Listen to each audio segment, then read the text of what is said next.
Quer aprender a fazer um bolo para 80 pessoas? Então acompanhe esse vídeo porque eu vou mostrar desde a massa, a montagem, até a decoração passo a passo para você. Esse bolão foi uma encomenda que eu recebi e eu já aproveitei para gravar todo o processo do início ao fim. Então, se tu gosta desse tipo de conteúdo, já deixa um like, se inscreva no canal e bora acompanhar. Bom, gente, então vamos dar início à massa do bolo, que é a primeira parte que eu começo fazendo. Essa massa eu usei 12 ovos, 12 colheres de açúcar e vai 12 colheres também de farinha. A massa que eu uso, gente, é aquela massa de pão de ló, que é basicamente ovo, açúcar, farinha e fermento. No caso, são 4 ingredientes apenas. Não vai óleo, não vai água, é somente isso, tá? Então, aí já coloquei 12 ovos, colocando 12 colheres de açúcar e vou colocar para bater esses ingredientes. Primeira parte, eu coloco bater, né? Tudo na batedeira, esses aí. Começo batendo ali 1 minuto na velocidade baixa e depois eu aumento a velocidade. E enquanto vai batendo o ovo e o açúcar, eu vou separar a farinha de trigo, que a farinha de trigo é sem fermento, e vai 12 colheres de farinha de trigo, bem cheias colheres, tá? E eu vou deixar, gente, também na descrição do vídeo, tudo anotado aqui pra vocês, né? O que vai na massa e o que eu usei de recheios também nesse bolo, tá? Então, gente, as colheres são bem cheias e enquanto eu estou batendo todos os ingredientes da massa, o meu forno já está ligado, tá? Porque a massa, ela tem que ir pro forno com o forno já pré-aquecido, tá? A farinha peneirada, porque fica fofinho. Sempre peneira a tua farinha para fazer a massa do pão de ló, tá, gente? A massa do pão de ló é uma massa muito fácil de fazer, dificilmente dá erro se tu seguir o passo a passo certinho, tá? Em gramas, eu vou deixar também na descrição do vídeo para vocês, tá? Mas quem quiser fazer com colheres, as colheres são bem cheinhas. Junto com a farinha, eu já coloco uma colher também bem cheia de fermento, tá? Fermento para bolo. Aí, gente, eu preciso esperar que os ovos cheguem naquela consistência assim, sabe? Bem esponjoso, bem volumoso, né? Ele cresce bastante e bate assim em cerca, gente, de uns 5 minutos, tá? Para chegar nessa consistência do ovo e eu colocar a minha farinha. Aí então eu pego a velocidade da batedeira e coloco na velocidade lenta e vou acrescentando a farinha assim, gente, aos poucos, colher por colher. Não pode colocar tudo de uma vez só, tá? Porque senão assim baixa, a tua massa baixa, entende? Eu preciso daquela consistência ali do ovo que ele fica ainda volumoso, então por isso preciso colocar a farinha bem assim aos pouquinhos, e tu pode usar até um fouet, porque fica muito melhor se tu, né, misturar a farinha com o fouet. Vai misturando ali aos pouquinhos, ela não perde aquele airado do caso do ovo, entende? Aí vou colocando aos pouquinhos, e até, gente, não dei corte para vocês aprenderem bem, tá? Então, vou colocando aos pouquinhos, na velocidade lenta, gente, não tenha pressa, sabe? Faça com calma que vai dar certo. Bom, coloquei a farinha, só coloco a farinha, gente, e desligo a batedeira, né? Deixei ali um pouquinho, só o tempo de misturar, tá? Olha como fica a massa, ela precisa ficar assim, ó. Observe que a minha massa, ela não baixou, né? Quando eu coloquei a farinha, ela não baixou. Ela continuou ali com aquele airado, alta, sabe, cremosa. E eu dou uma misturada com o próprio batedor da batedeira. E olha só como ficou. Ela precisa ficar nessa consistência. Bom, vou colocar na forma. Essa forma que eu estou usando para fazer essa massa, ela tem a medida de 30 por 40, tá? E agora eu vou assar a massa em temperatura a 280 graus nesse forno aí, tá, gente? Cerca de 30 minutos. Depende muito do teu forno, tá bom? Depois disso, eu vou fazer uma segunda massa, tá? A segunda massa, gente, eu fiz com 10 ovos. Por quê? Porque a minha massa cresceu bastante, tá? A primeira massa. E outra coisa, o meu bolo vai numa bandeja fechada, porque a cliente escolheu uma bandeja fechada, então ele não poderia ficar tão alto que não desce na bandeja. Mas se tu vai fazer numa bandeja aberta e quer um bolo bem alto, tu pode só repetir o processo dessa massa que eu fiz. Também, gente, tem muita, assim, algumas diferenças que acontecem quando tu faz a massa. Por exemplo, às vezes os ovos são pequenos e a massa não cresce tanto, entende? Às vezes os ovos são bem grandes e a massa cresce mais. Dá muita diferença. Esses ovos que eu usei eram bem graúdos, sabe? E aí a minha massa cresceu muito, ficou muito grande. Daí por isso a segunda eu tive que fazer menor, porque às vezes eu faço a massa com 12 ovos para o bolo de 80 fatias e ela fica no tamanho ok, sabe? Não cresce assim muito, muito, muito, porque dá essa diferença. Então tem essa observação na massa, tá? Mas independente, gente, do ovo ser um pouquinho maior, um pouco menor, assim, quando tu comprar, ela sempre fica fofinha, sabe? Ela sempre fica com essa mesma consistência, né? Dá diferença ali no tamanho do crescimento, entende? Então, eu vou falar um pouquinho sobre os recheios desse bolo. Esse bolo, ele é com brigadeiro de leite ninho e nata com morango, tá? Essa foi a escolha da minha cliente. Gente, deixa eu falar o tamanho dessa bandeja, com certeza vocês vão me perguntar.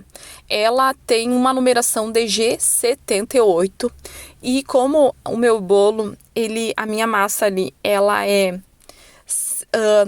na forma eu fiz 30 por 40. Essa bandeja, ela tem, em média, uns 35 por 45 centímetros, porque observa que ela fica ali sobrando nas laterais um pouquinho, tá? Bem pouquinho, porque depois ele vai, assim, ó, vou colocando os recheios, ele acabou quase rente a bandeja, sabe? Eu prefiro muito mais fazer o bolo na bandeja aberta, porque eu tenho espaço para depois decorar, entende? Nessa daí, ela me impede um pouco, assim, de fazer algumas decorações, tá? Mas, como eu falei, foi exigência da minha cliente, porque eu iria colocar no cake board, que fica muito melhor, assim, mais, como é que eu vou falar, um bolo grande desse fica mais firme e também mais fácil para eu decorar, né? E aí, inclusive, essa bandeja eu faço o bolo de 60 fatias. Eu faria numa outra bandeja um pouquinho maior, mas eu fiz ele mais alto, mais recheado, para que desse 8 quilos de bolo. No caso, como ela me pediu, tá? Eu usei 3 bandejas de morango, 3 nata para fazer essa camada aí, tá? 3 potes de nata. E, gente, para quem não sabe fazer a nata, bater a nata, eu tenho um vídeo aqui no canal que eu vou deixar na descrição do vídeo, né? Para quem quiser aprender a fazer o chantilly com a nata, tá? Eu tenho ali o passo a passo e deixo aqui para vocês. E aí, faz essa camada, você me pergunta, Tati, o morango não fica assim, largando água no bolo? Porque ele não está em contato com a massa, né? E tem uma coisa que acontece quando eu faço com, assim, o chantilly de nata, com o morango assim, ele não tem problema, sabe, gente? Ele fica neutralizado ali o morango e ele não fica, assim, o recheio mole, sabe? Não sei, eu acho que a nata que faz isso fica neutralizado. Não fica escorrendo nem nada, sabe? Mas se tu for fazer o morango com um brigadeiro de leite ninho, digamos, tu vai ter que colocar ele em contato com a massa, porque daí sim, gente, daí ele acaba depois ficando ali, largando a aguinha dele no creme, e aí, né, fica meio assim, o bolo não fica estruturadinho. Então, né, tem que ser em contato com a massa quando for um morango colocado num creme, entende? Essa última camada que eu estou fazendo do bolo é brigadeiro de leite ninho, tá?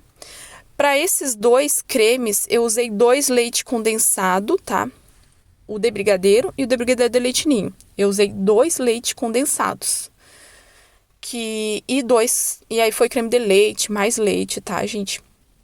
Então, foi basicamente esses recheios que eu fiz. Bom, gente, para quem deseja também trabalhar assim, com encomendas dentro da cozinha da tua casa, quer fazer uma renda, né? Fazer uma renda através da confeitaria, eu deixo o link do meu curso, onde eu ensino assim, ó, passo a passo, bolos, salgados, docinho, tudo que tu precisa para trabalhar dentro da tua cozinha, né? Fazendo bolo e salgados. O link tá na descrição do vídeo, nos comentários fixado. Bom, gente, ó, a bandeja que eu usei, ele ficou bem rente na bandeja, sabe? Mas eu molhei o bolo, deixei ele descansar e ele ainda dá uma descida um pouquinho, né, gente? Então, não ia ter perigo ainda de pegar quando eu colocasse o chantilly, né, quando eu cobrisse ele na bandeja. Porque, né, depois que ele descansa, ele dá uma, assim, uma compactada, digamos assim, né, a massa ali com os recheios. E aí eu deixei no freezer por cerca, gente, de 2 horas para depois eu pegar e confeitar o bolo, tá? E esse foi o resultado da minha montagem desse bolo. E você me pergunta, tu não monta na forma? Às vezes eu monto, gente. Mas esse tamanho eu acho muito melhor montar direto na bandeja. Por quê? Porque eu acho difícil de virar o bolo, sabe? Por ele ser pesado. Quando tu vai tirar o bolo da bandeja, da bandeja não, da forma, vai transportar para a bandeja, eu acho bem arriscado eu derrubar o bolo. Por ele ser pesado, sabe? Então eu prefiro 1000 vezes montar diretamente na bandeja e cuidar bem as camadas, assim como eu vou mostrando para vocês. Não tem perigo, gente, depois do bolo desmoronar, porque os recheios estavam super consistentes, tá? Mas, ó, gente, se tu não tem muita prática em fazer bolo grande como esse, faz de um dia para o outro, porque dá mais segurança para nós, né? Eu já estou experiente em montar esses bolos, gente, eu monto no dia mesmo, tá? Mas eu aconselho sempre montar de um dia para o outro, porque ele fica muito mais fácil da gente confeitar. Ele fica mais, né, fica prensadinho, então... Às vezes me perguntam, Tati, tu bota alguma coisa para prensar o bolo? Não, gente, eu não coloco nada em cima do bolo, eu simplesmente monto ele bem assim, né, estruturadinho, coloco no freezer, na geladeira e não tem problema, sabe? Eu usei para cobrir esse bolo uma caixa de chantilly, tá, gente? Das grandes. Que tem aquelas médias, né? Eu usei uma caixa. Achei que ia ser necessário usar mais de uma caixa e não. Deu bem certinho uma caixa, tá? Esse bolo, gente, não... Assim, a cliente não me pediu nenhuma decoração. Embora ela disse que ele iria ficar na mesa, tá? Mas que ela não queria nenhuma decoração específica, assim, tá? A única exigência é que fosse na bandeja fechada, porque o local onde seria a festa era um local aberto, sabe? Daí ela fica com medo, assim, de cair alguma coisa no bolo e tal. E eu super entendo, né, gente? Então, daí, era a única exigência. Ela só me pediu que fizesse branco também e azul, que era um aniversário de uma criança de 10 anos, tá? Então, né, cobri ele assim, fiz normal, cobertura normal, assim, sem muitos detalhes. E esse bolo, gente, me rendeu 8 quilos, tá? E 8 quilos de bolo dá em torno de 80 fatias, né, gente? Vocês me perguntam, Tati, como que eu sei quanto eu preciso, assim, quanta quantidade de bolo para tantas pessoas? Então, assim, ó, cada quilo de bolo serve até 10 pessoas, entende? Então, se esse bolo deu 8 quilos, logo ele vai me render umas 80 fatias. Ele vai dar para 80 pessoas comerem tranquilamente esse bolo, tá? Então, gente, ó, para quem tem dificuldade em alisar, assim, o bolo, dá para usar os bicos também, sabe? Os bicos... fazer assim, trabalho com bico na lateral. Porque esses bolos, gente, retangular, eles dão um pouquinho assim mais de trabalho para te alisar, sabe? A gente alisa de um lado, alisa do outro, mas é muita prática também, sabe, gente? Muita prática em fazer bolo. A gente vai pegando o jeito conforme a gente vai fazendo, tá? E já me conta aqui nos comentários, quem tá assistindo, qual foi o bolo maior que tu já fez. Eu acho que quem assistir esse bolo já deve ter feito algum bolo algum dia. E eu gostaria de saber qual a maior quantidade de bolo que tu já fez, tá? Eu aqui, gente, a maior quantidade de bolo que eu já fiz é para 100 pessoas, tá? O meu bolo maior que tem é para 100 pessoas. Até pelo fato, gente, de transportar ele. Às vezes as pessoas me perguntam, tu faz o bolo para 150 pessoas, para 200 pessoas? E eu sempre respondo, gente, que não, que o maior bolo que eu faço é para 100 pessoas, porque eu não vou me responsabilizar pelo transporte de um bolo maior, né? Imagina, né, gente? Se a pessoa quiser um bolo maior, ela tem que fazer mais de um bolo, entende? Então, essa é o meu bolo maior que eu faço aqui. Bom, gente, ó, fiz azulzinho, como a cliente me pediu, tudo no chantilly. No chantilly, gente, eu sei que aqui no canal eu uso muito a cobertura de glacê. Mas eu percebo que para te fazer um bolo grande, o chantilly é muito melhor, tá, pessoal? Porque ele deixa o bolo mais firmezinho, sabe? Mais assim, cara de bolo firme, assim, sabe? Mas eu acho muito melhor, tá? Embora tem clientes meus que não querem saber de chantilly, eles querem só o glacê, sabe? Aí não tem que fazer, daí tem que fazer como o cliente quer. Mas essa cliente aí, ela gosta do bolo no chantilly, eu gostei, porque, né, aqui tem diferença na minha tabela, tá, gente? O bolo cobertura com glacê é um pouquinho menos e o bolo com chantilly é um pouquinho mais, tá? Então, ó, gente, eu fiz ali nas laterais, nessa bandeja ficou um pouquinho mais complicadinho de fazer o confeito, porque ele ficou muito rente a bandeja, né? Na medida, assim, ó, porque a massa, quando a gente faz a massa, ela fica sobrando muito ali na bandeja, mas aí tu vai colocando os recheios e ele acaba ficando maior, né? Então, a massa em si eu faço na bandeja 30 por 40, mas o bolo acaba ficando um pouco maior, porque vai, né? A gente vai aumentando o bolo ali com os recheios, né? Gente, o bico que eu estou usando para fazer esse confeito é o bico 1M, tá? Eu fiz simples assim e a cliente adorou. Quando ela pegou, ela disse, adorou, né? Adorou o tamanho do bolo, tudo, né? E o confeito. E por ter ido também na bandeja fechada. Eu gosto, assim, ó, de mandar os bolos sempre na bandeja fechada por causa que, né, que às vezes estava chovendo, né? O cliente tem que transportar. E eu não sei, gente, também se tem caixas para colocar um bolo como esse, né? Aquelas caixas que vai fechada, eu não sei, né? Eu nunca comprei. Ou eu mando na bandeja aberta ou na bandeja fechada, né? Só que esse daí, gente, né, complica um pouquinho porque ele é muito grande. Mas deu tudo certo e o final ficou desse jeito. Eu espero que tu tenha gostado desse vídeo. Deixa um like e deixa um comentário para mim no vídeo e até um próximo. Um beijão!